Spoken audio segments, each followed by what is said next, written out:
For those that don't like how Chainsaw Man handles these situations, I don't think this chapter will change anything. However, there may be a small portion of you that feel a little bit differently now. What I talked about in previous videos is that Fujimoto writes in bulk. Situations, scenarios, characterization. While it is easy to judge those things on a weekly basis, being good or bad, the full picture is arguably the most important thing. So when you get a chapter like this, which is a full stop and the full picture, it may change a lot of things. And for me, it definitely does. It provides both very valuable context and powerful moments. Again, if you do not like what Chainsaw Man does within these scenarios, albeit weekly or within full context, this probably doesn't change anything, and that's entirely up to you. But please allow me to glaze Fujimoto as I normally do, because this chapter feels so poetic, so sad, so sickening. It just oozes this complete melancholic deconstruction of Denji's being. Admittedly, I was worried that Fujimoto would pivot, or that he would submit to this type of idea that Denji needs to idealistically recollect himself, that he needs to correct Asa and Yoru, that he needs to be firm within his own wants and actions and to push everything away. A lot of people have claimed this to be a revert of Denji's character, pointing him backwards down into the same shallow hole. That's not necessarily true. If anything, Denji has shown a lot of improvement within aspects, but that has diverted into so many small and powerful parts of his being, a collection of himself, so to speak. And when things get more confusing, when things become more complex, you can't just 180. You can't just move forward. You have to sit within those different types of emotions and face them front on. So while on one hand, a lot of people dislike that Denji is not putting his foot down to this type of advancements and assaults and the manipulation that he can acknowledge to be wrong, the other side is that it's entirely too idealistic, that it's too perfect, that it's too easy for a character like Denji to just move forward, to just put his foot down and say no.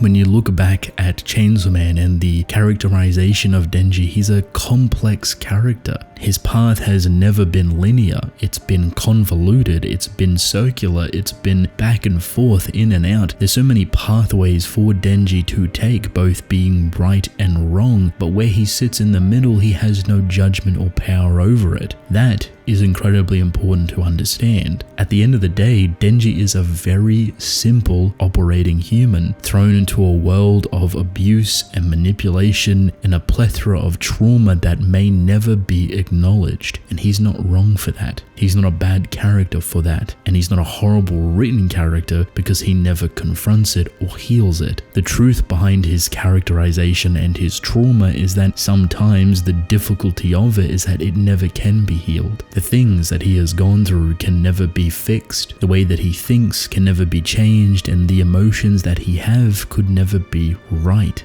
While there is a ton of real-world powerful elements woven within Denji's character, obviously he's joined into the fictional that cannot be likely comprehended by a regular person. All of this is to say that what this chapter does between Denji and Yoru is something very powerful, something that you have seen before, but from a different perspective. Yoru and Makima are two sides of the exact same coin, but the differences are very, very big. Chainsaw Man Part 1 focused on Makima's idealization of a Chainsaw Man, not Denji. She never seen Denji as a human, she never perceived Denji, so it came across as straight manipulation. Yoru operates on a different frequency. While still utilizing that abuse and manipulation, there is genuine feeling there. What's important is that Yoru is not the only being though. Asa is where these emotions actually come from, and those are real. In turn, Yoru is also feeling those real emotions, yet she's playing into a side of what she may personally enjoy as a being, the pitiful side of Denji. To put it simply, they share the same love, but different sides of it. Yoru likes the pitiful side of Denji, putting him through his paces, teasing and controlling him, where Asa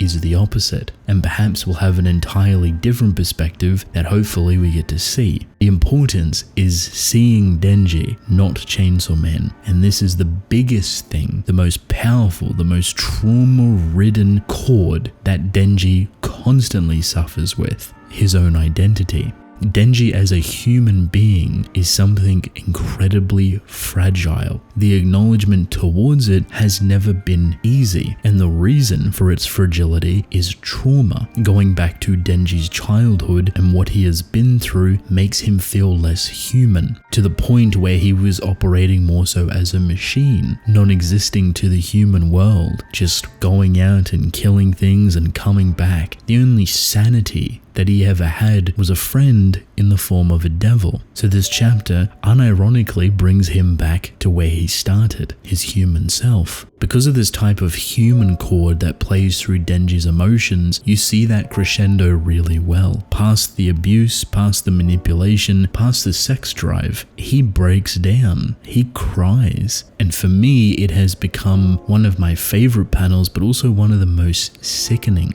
This boy is so incredibly happy that there is somebody who still likes him. And realistically, this is the only thing he's ever wanted. At the root of everything that he has been through, for people to just view him as a normal boy, to be friends with him, to enjoy his presence, and to live kind of a normal life. He wants a girlfriend and all of the attachments with it. This does not negate the abuse or manipulation that yoru specifically does. If anything, it makes it more complicated. But that's kind of the point, because there is someone here working within the background with real intent, with a real emotional spine, and that is Asa. Asa and Yoru are working on the same emotion but utilize it differently. It's disgusting and problematic what Yoru is doing, but perhaps there is a chance of truth behind the emotion, that what Yoru is feeling is technically real. She does not know human relationship though. What she does know is chaos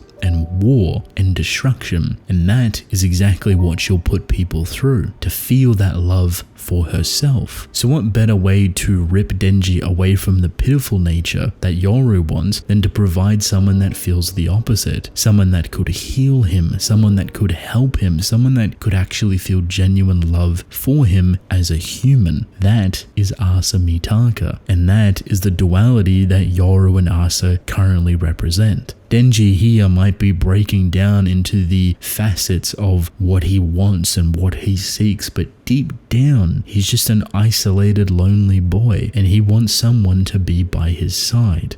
Taking this into consideration, it's not smooth sailing, and it will never be that. People want course correction. People want Denji's commitment. People want this ideal narrative and perfect outcome for him standing up for himself. And while all of those things may sound great, it takes away the complexity of the situation. It takes away the nature of what Denji represents as being someone that is both completely torn between what he wants, what he deserves, and what he actually hates.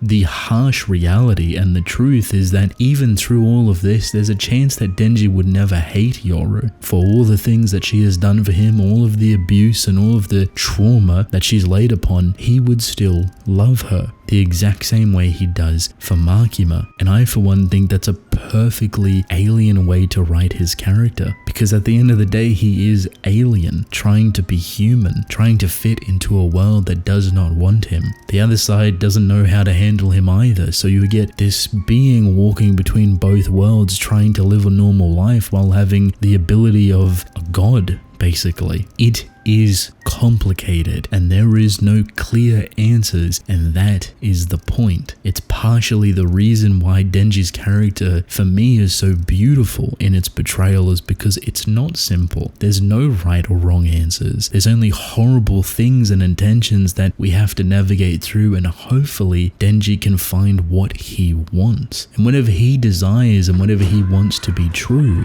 is entirely up to him. The ending of this chapter mirrors something that we've also seen before. A request, a promise, that if Denji defeats the Death Devil, Yoru will have sex with him. But if he fails, then she'll turn Denji into a weapon and defeat death itself. This clearly is meant to mimic the proposal that Makima also done. But you may notice that the outcome is split nicely between human want and chainsawman want, further leaning into prying apart the chainsawman Chainsaw Man side and the Denji side. This has been a conversation that has been bubbling for a long time. Now that we are seeing the two paths that Denji could take, the two proposals or options that could happen, now we're getting into serious territory. This is shaping up to be the final arc of the story, but it raises a question. Do we go into this final arc expecting a Chainsaw Man Part 3? Is there even enough material to continue the story or just to start something new? How long would this final arc be? 10, 20, 50 on chapters? Can we fill everything into a final arc without it feeling forced? I don't want to put the idea of a Chainsaw Man Part 3 into people's head. We have nothing to go off, and death itself feels like the final villain that you could realistically play upon. What else could Denji fight within Part 3? What could the story even rotate around? But I have full faith with what Fujimoto is doing. And while I think his ending is going to be perhaps controversial, perhaps very sad and melancholic, I wish him the best and hope he's able to write the ending for this story that so many people love that he sees fit.